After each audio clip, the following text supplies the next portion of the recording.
My guest today is Trevour Kelleher, someone I've known for many years, beginning in his days when he led the R&D strategy and planning function at Mondelēz. Trevor's had a successful career of R&D business leadership in the CPG industry, working at Procter Gamble, Cadbury, Mondelēz, Nice-Pak, and most recently, the Coca-Cola company. Trevour, thank you so much for joining us today. Great. Good to be with you, Brian.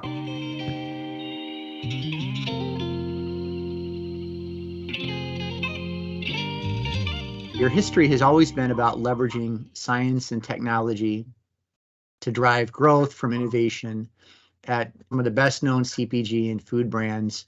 I mentioned Coca-Cola, Mondelēz, Procter & Gamble. I'm curious, is there a common through line that you see regarding what food or CPG companies do to consistently grow through innovation and product development? Absolutely, Brian. I think, I was fortunate enough to start my career at P&G, which is just such a wonderful organization. I have so much respect for them, and also a brilliant training ground. I think there are three elements that you see these winning companies focus on. It comes as no surprise, but first has to be the consumer. You're designing products for the consumers. And yes, ultimately, they need to make money for our shareholders. But really, that brutal focus on the consumer will always steer you well. Secondly is the discipline. The organizations have a discipline of how they work. And each of the companies I've worked for has a different type of discipline. But what I think is important is that they stay true to this is how the company should work. And as the company changes over the years, they allow themselves time to refresh. Are we doing our project management in a way that serves the business and our customers and our consumers? Are we managing the portfolio so that the executives can focus on the right problems? The one that sometimes companies lose sight of is that you have time to play. You have to build the front end of innovation, and that comes around with exploring, but I like to think of it as play. You have to give people the space to go out and say, there could be a new area that consumers are beginning to do through through social media today. You used to see it by going to clubs, the front end hair stylist. Where are consumers going, and how might we serve them in new ways? That's how you grow the categories and give consumers new experiences that they'd love.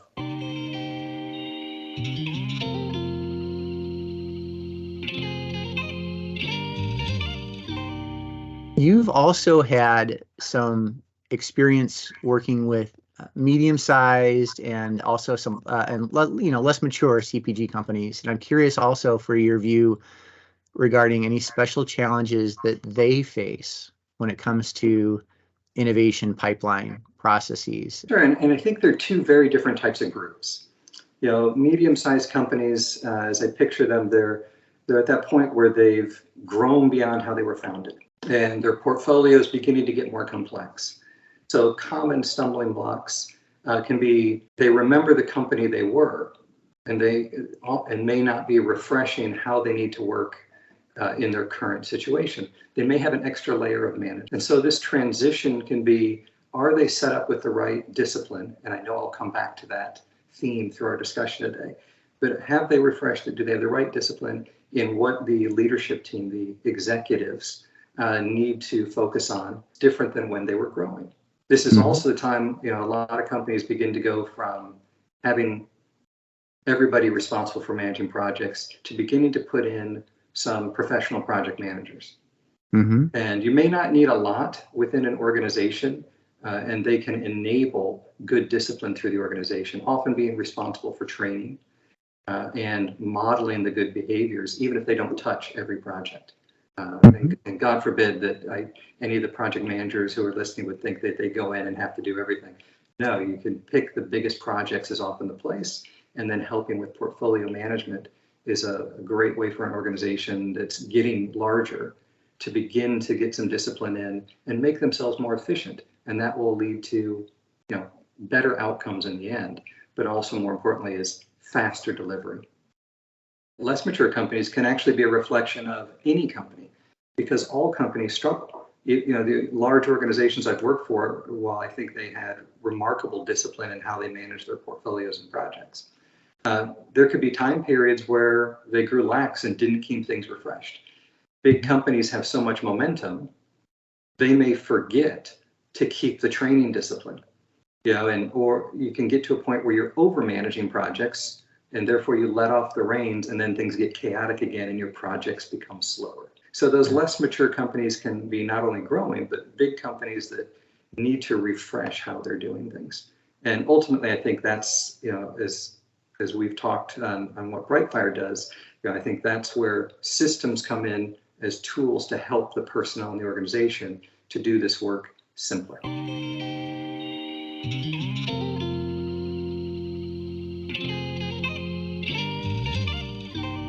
Now, focusing on medium-sized specifically, you talked about there's this transition that they've got to go through as they grow. And I'm curious, any thoughts about how those companies, as they transition into that larger company, what are some things that they ought to begin with? I'm not sure there's a single playbook, Brian, because I think it's actually very much, it depends on the company and the people and what their history is.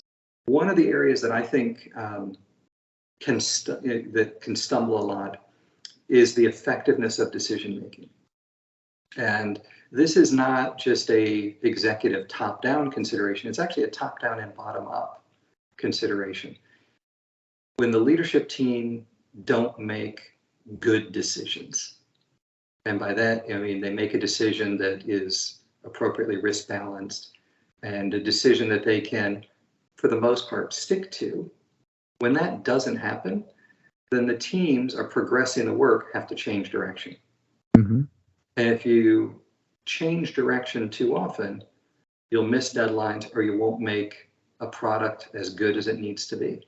And I've seen that a lot, where in the pursuit of agile is misperceived as that we can change direction quite often. So I think that idea of decision making and are you making the right decisions is a real sticking point, really for every company, but I think particularly for companies that are growing because they're used to being able to, at the founders level stage, making decisions on the fly, adapting to conditions and changing very quickly. But at some point, as your organization grows, they forget the momentum that has to be redirected when a new decision is made. It's kind of this Goldilocks type of problem, right? Where you want to start to provide some discipline, but not so much that you're overly constraining what people can or cannot do. Yeah. And but if there's not any discipline, especially as you get to that point where you're no longer just a small company, that can lead to a lot of chaos. Exactly. Because this is often where some of the systems can help document for you what are the decisions you've made. And there's thousands of decisions in getting a project done. I think what we're really referring to are pivotal decisions.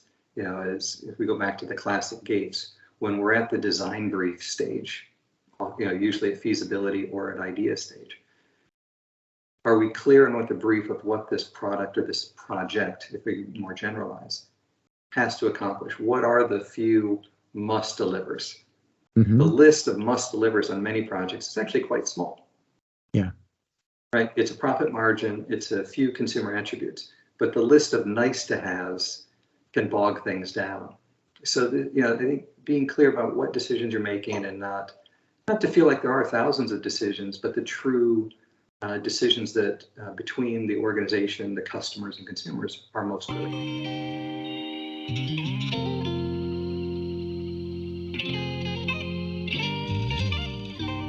Another unique area I think about your background is you've also spent time enabling product pipelines and also technology pipelines. And so I'm curious about what are some things that people ought to think about if they're working more in technology pipelines than product pipelines. Technology programs can be some of the more challenging because it is this fuzzy front end. The technology are the building blocks, right? This is how you're going to make the product. The product is what you end up giving to consumers and your customers. And that technology is how you get there. There are so many possibilities of what you could explore. This is the front end of science in many cases. These are where the trade secrets and patents will be coming out of. So how you manage this space can have huge implications down the road to your competitive advantage, the success of your company, and and how you invest. So it's a very different type of management, but it still can and should be managed.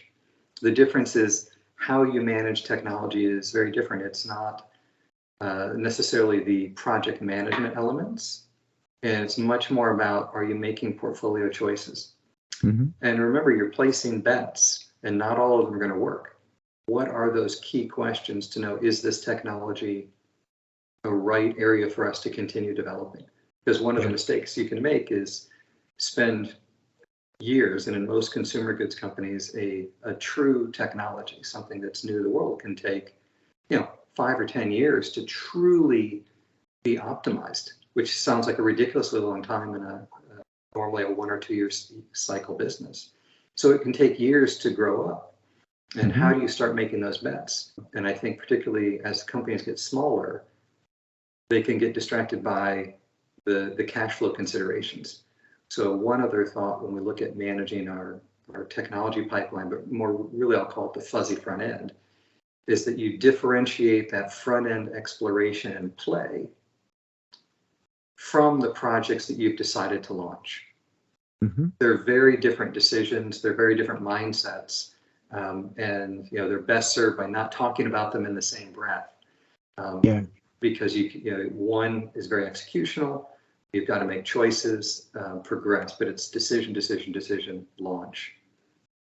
With the technology, it's, are we progressing? And you're having those more strategic conversations.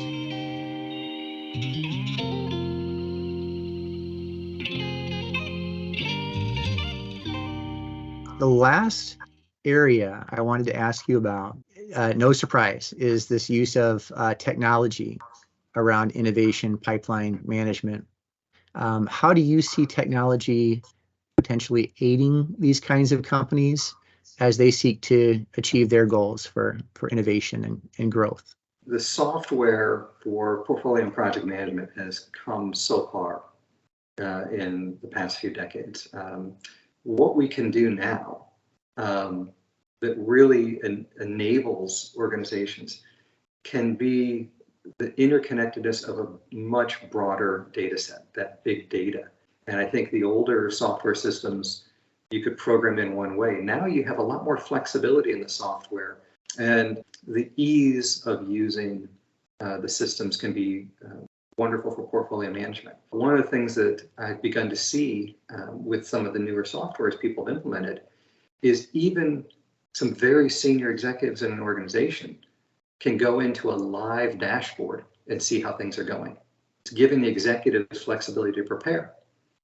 So when they get ultimately to the decision meeting, they've been able to review on their own terms and perhaps not having to have the 300 virtual pages of material show up the night before.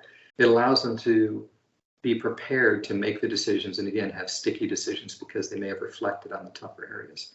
What I've seen is it's no longer, even in a gate meeting, it's less often the case where this is the first time they've seen it. What you want to do, and what I've seen is have the executives have just enough information that they're able to digest it and come into that meeting to have a dialogue and with questions and to engage in it rather than to just be listening to a presentation and be forced to make a decision on just that information. And that's another interesting one. The software's gotten more mature to put in criteria. So you might be able to set project criteria. If those criteria are met, then the executive doesn't need to review the project. Gone are the days where the leadership team who's there to make decision needs to look over the shoulder of everyone that is doing the work. They don't need to do that. They trust their teams. They want to trust their teams doing the work, and the teams want to be trusted and empowered. So if you make a decision on one meeting of a particular profit margin, let's pick an easy one. That's an easy thing to check. Are you delivering the profit margin? Yes, then we don't need to talk about it. And that's a coupling that I think the software enables, but also that the leadership teams are making the best decisions to support the teams going forward, ultimately to serve the consumer.